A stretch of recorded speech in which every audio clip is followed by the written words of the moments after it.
Syekh Asim Al-Hakim membawa berkah ataukah bencana untuk kita?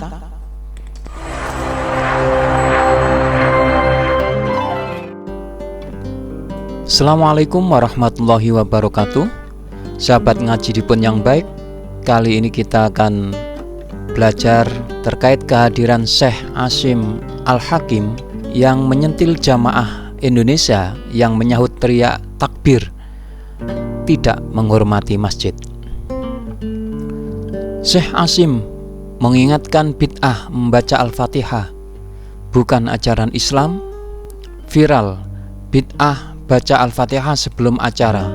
UAS tanggapi Syekh Asim Al-Hakim. Buya Yahya ditanya tentang pernyataan bid'ah membaca Al-Fatihah dan bertakbir. Tegasnya Syekh Asim Al-Hakim memperbaiki syahadat umat Islam di Indonesia.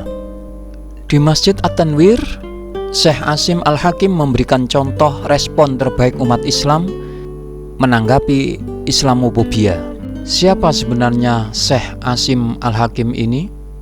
Beliau lahir tanggal 23 November 1962, pendidikannya di Universitas Ummul Qura Mekah, berkebangsaan Arab Saudi, seorang tokoh terkemuka dalam Islam. Syekh Asim terkenal sebagai salah seorang pendakwah Islam yang berbahasa Inggris di Arab Saudi.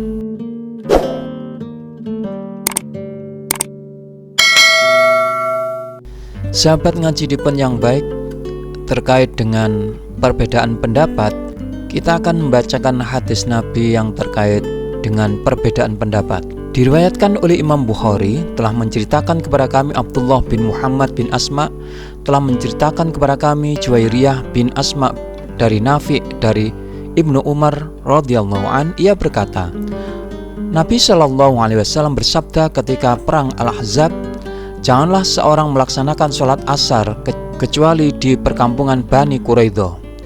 Setelah berangkat, sebagian dari pasukan melaksanakan sholat asar di perjalanan, sementara sebagian yang lain berkata, kami tidak akan sholat kecuali setelah sampai di perkampungan Bani Quraidah.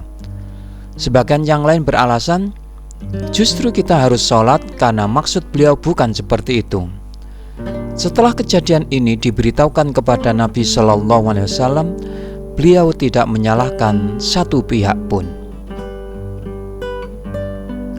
Hadis yang kedua terkait perbedaan pendapat, telah menceritakan kepada kami Sa'id bin Amr, telah mengabarkan kepada kami Muhammad bin Ja'far, telah mengabarkan kepada kami Humaid bin Abu Humaid At-Tawil, bahwa ia mendengar dari Anas bin Malik radhiyallahu an berkata, ada 3 orang mendatangi rumah istri-istri Nabi Shallallahu alaihi wasallam dan bertanya tentang ibadah Nabi Shallallahu alaihi wasallam.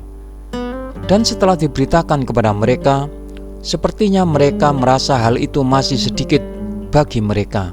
Mereka berkata, ibadah kita tak ada apa-apanya dibanding Rasulullah Shallallahu alaihi wasallam. Bukankah beliau sudah diampuni dosa-dosanya yang telah lalu dan juga yang akan datang? Salah seorang dari mereka berkata, sungguh aku akan sholat malam selama-lamanya. Kemudian yang lain berkata, kalau aku, maka aku akan berpuasa setahun penuh dan tidak akan berbuka. Dan yang lain berkata, aku akan menjauhi wanita dan tidak akan menikah selama-lamanya. Kemudian datanglah Rasulullah SAW kepada mereka seraya bertanya, kalian berkata begini dan begini begitu? Adapun aku, demi Allah, adalah orang yang paling takut kepada Allah di antara kalian dan juga paling bertakwa. Aku berpuasa dan juga berbuka. Aku sholat dan juga tidur, serta menikahi wanita. Barang siapa yang membenci sunnahku, maka bukanlah dari golonganku. Hadis diriwayatkan oleh Imam Bukhari. Sahabat ngaji dipun yang baik, dari sini kita bisa mengambil pelajaran bahwa ketika seseorang itu berbeda dengan orang lain, paling tidak kita bisa melihat dari 2 sudut pandang. Yang pertama alasan, yang kedua pekerjaan. Jika alasannya adalah Allah Subhanahu wa ta'ala, jika alasannya adalah mengikuti jejak Rasulullah SAW, jika alasannya adalah perintah Rasul, maka ketika pekerjaannya itu berbeda antara satu dengan yang lain, maka tidak ada masalah. Sebagaimana para sahabat yang sholat asar di Bani Quraidah tadi. Tetapi jika pekerjaannya itu berbeda beserta juga alasannya, tentu ini tidak bisa ditoleransi lagi. Apa yang disampaikan oleh Syekh Asim Al-Hakim dengan yang biasa dilakukan oleh sebagian umat Islam Indonesia bisa kita lihat dari sudut pandang ini.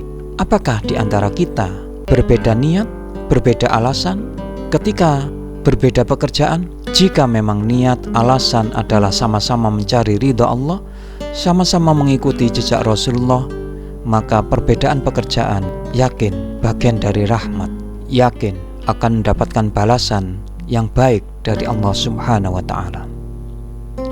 Demikian, mudah-mudahan Allah menjadikan manfaat untuk kita semua. Wassalamualaikum warahmatullahi wabarakatuh.